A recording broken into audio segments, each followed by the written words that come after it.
Nous allons procéder à l'analyse de cette phrase. Don Gomez donne un soufflet à Don Diego, qui est le père de Rodrigue.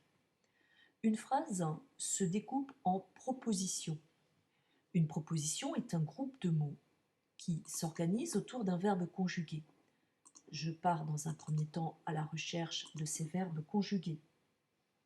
J'identifie les verbes donner et être. J'ai donc deux verbes conjugués, j'ai donc deux propositions. Une première proposition que j'identifie ici, une deuxième proposition autour de l'auxiliaire être que j'identifie.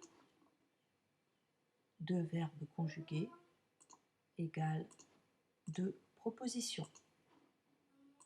Nous avons vu tout à l'heure qu'une phrase se découpe en propositions, qu'il y a autant de propositions qu'il y a de verbes conjugués.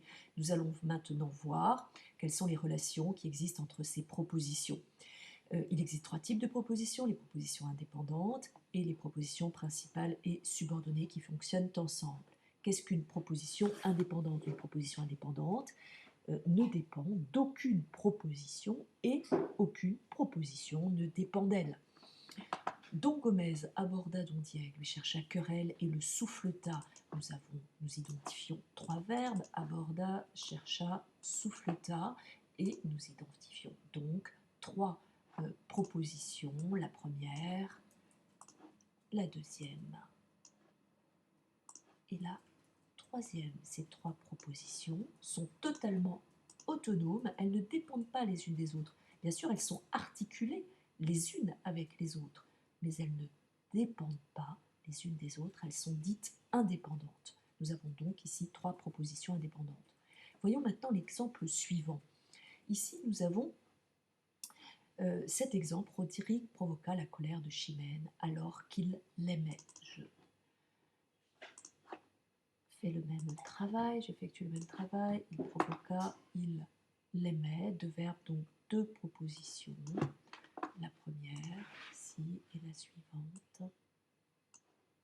Ici, nous sommes dans un cas de figure très différent, car tout de suite, on remarque que cette proposition n'a aucune autonomie. Elle ne fonctionne pas seule, elle ne fait pas phrase à elle toute seule. Elle dépend de la première proposition. Je ne peux pas dire alors qu'il l'aimait, ce n'est pas une phrase correcte. Cette proposition est subordonnée à la première. Elle dépend de la première. C'est la première qui entraîne la suivante. Elle est donc dite proposition subordonnée à une proposition qui, elle, est dite principale.